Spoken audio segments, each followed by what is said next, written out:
এই ব্লগটা হচ্ছে আমার ঈদের ব্লগ। আমরা ঈদের মধ্যে কি কি করেছি সম্পূর্ণ আপনারা এই ব্লগে দেখতে পাবেন। রোজার ঈদের তুলনায় কোরবানির ঈদে কিন্তু অনেক ব্যস্ততা থাকা হয়। এই ব্লগটা ঈদের আগের রাত থেকে শুরু করেছিলাম। বিশেষ করে আমি এত পরিমাণে ব্যস্ত থাকি সেটা না বললেই না হয়। ঘরের কাজ বাহিরের কাজ সম্পূর্ণই আমাকে করতে হয়। যেহেতু আমার হাজব্যান্ড বাংলাদেশে নাই, হয়তোবা উনি থাকলে আমার কিছুটা কাজ অন্তত আগাইতো। আমার হাজব্যান্ড না থাকার কারণে ঘরের কাজ বাহিরের কাজ দুই দিকে আমাকেই সামলাইতে হয়। ঈদ মানে হাতে মেহেদি তো অবশ্যই দিতে হবে, মেহেদি ছাড়া তো ঈদ সম্পূর্ণই হয় না। ঈদের আগের দিন রাত জেগে মেহেদি দেওয়াটা অন্যরকম একটা মজা থাকে। আমাদের মেহেদি দিতে দিতে অনেক রাত হয়ে গিয়েছিল। আমরা যেহেতু রাত জেগে জেগে মেহেদি দিচ্ছিলাম, অনেক রাত হয়ে গিয়েছিল, সবারই মোটামুটি খিদাও লেগে গিয়েছিল। এই জন্য আমার ভাই চিকেন ফ্রাই আর চিকেন স্টিক ভেজেছিল, আর এই মোমো গুলো আমার ফ্রিজে ছিল, এগুলো গরম করে নিলাম। আপনাদের খালাম্মার মেহেদি দিতে দিতে অনেক রাত হয়ে গিয়েছে, মেহেদি শেষ করে ঘুমাতে গিয়েছিল আপনাদের খালাম্মা। আর এই ক্লিপটা হচ্ছে ঈদের দিনের ক্লিপ। ঈদের দিন সকালে ঘুম থেকে উঠে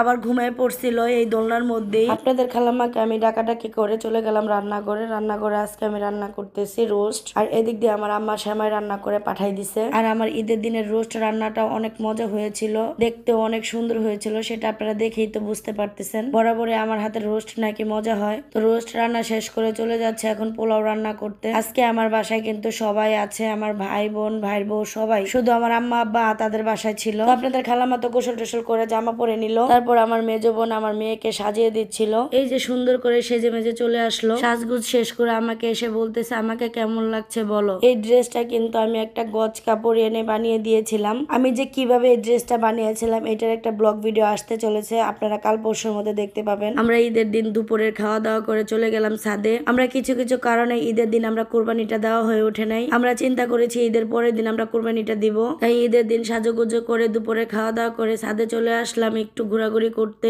নিজেদের মতো একটু সময় কাটাতে এসেছিলাম। আমার সাথে আমার সব ভাই বোনেরা ছিল, সাথে আমার ভাইয়ের বউ ছিল, আমার মেয়েও ছিল। ঈদের দিনও আকাশটা একটু মেঘলা মেঘলা ছিল, মনে হচ্ছিল বৃষ্টি আসবে, কিন্তু একটু বাতাসও ছিল না। আর এত পরিমাণে গরম ছিল সেটা আর কি বলবো। আমার গায়ে যে ড্রেসটা দেখছেন সেই ড্রেসটা আমি ঈদের জন্য বানাইনি, এটা আমি একটা অন্য কারণে বানিয়েছিলাম, কিন্তু ঈদের মধ্যে এটা পরা হয়ে গেল। আর এই জুতাগুলো আমি অনাকাঙ্ক্ষিত কিনেছিলাম, দেখলাম যে ড্রেসের সাথে একদম মিলে গিয়েছিল। ঈদের দিনের ব্লগ এই পর্যন্তই, এরপর আর কোনো ভিডিও করা হয়নি। তারপরে এটা হচ্ছে ঈদের পরের দিনের ব্লগ। আজ সকাল সকালে চাচার মামারা চলে আসছে গরুটাকে প্রসেসিং করার জন্য। আমার শ্বশুর বাড়ির লোক বলতে একমাত্র আমার একটা ভাইগনা এসেছিল, মানে আমার ছোট ননাসের ছোট ছেলে। আমার শ্বশুরকে আসতে বলেছিলাম, আমার শ্বশুর এই মুহূর্তে আসতে পারবে না, উনি যেহেতু অনেকটা দূরে থাকে, আর যেহেতু বয়স হয়ে গেছে এখন একটু জার্নি করলে সে অসুস্থ হয়ে যায়। আর এদিক দিয়ে আপনাদের খালাম্মা চোখের পানি টলমল করছে, কিন্তু কিছু বলতে পারছে না। কুরবানির গরুটার জন্য এত পরিমাণে তার মায়া জন্মায় গিয়েছিল সেটা আর কি বলবো।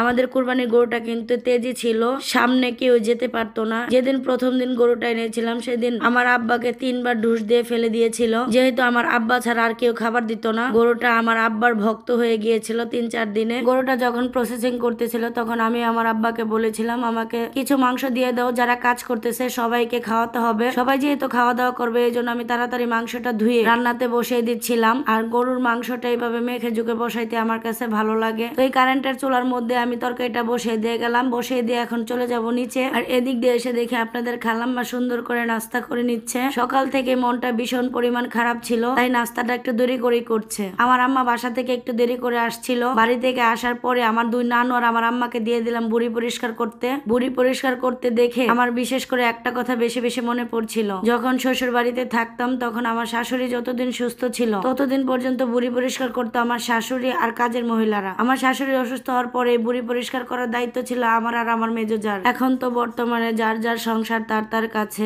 তো মাংস প্রসেসিং করে মাপজুপ করে নিচ্ছে, যেহেতু আমার সাথে আমার ভাইও শরীক ছিল। কোরবানিটা আমার একার দেওয়া হয়নি, আমার ভাই সাথে ছিল। মাংসটা আনার পরে যাকে যাকে দেওয়ার কথা সবাইকে দিয়েছিলাম, কম বেশি যার কিসমতে যতটুক ছিল ততটুকুই দিয়েছিলাম। আমি আমার শ্বশুর বাড়ির লোকদের বাপের বাড়ির লোকদের সবাইকে দিয়েছিলাম। সবাইকে দেওয়ার পর আমার মনে হচ্ছিল আমার মন ভরেনি, আরো যদি দিতে পারতাম তাহলে অনেক ভালো হইতো। আমার কোরবানি দেওয়ার আগে নিয়ে ছিল আমার জন্য আমি রাখবো না, আমি সবটুকুই আমি বিলিয়ে দিয়ে দিব। তো রাখার মধ্যে রেখেছিলাম ভুড়িটা আর রেখেছিলাম কিছু হাড্ডি। সবাইকে সলিড মাংসটা দেওয়ারই চেষ্টা করেছিলাম। জানি না আল্লাহ তাআলা আমার এই কোরবানি কবুল করে নিবে কিনা, সবাই দোয়া করবেন আল্লাহ তাআলা যেন আমার এই কোরবানিটা কবুল করে নেয়। আর এদিক দিয়ে তো আপনাদের খালাম্মা মাংস খাচ্ছে না, তার দাদা নাই বাবা নাই, তার কারণে।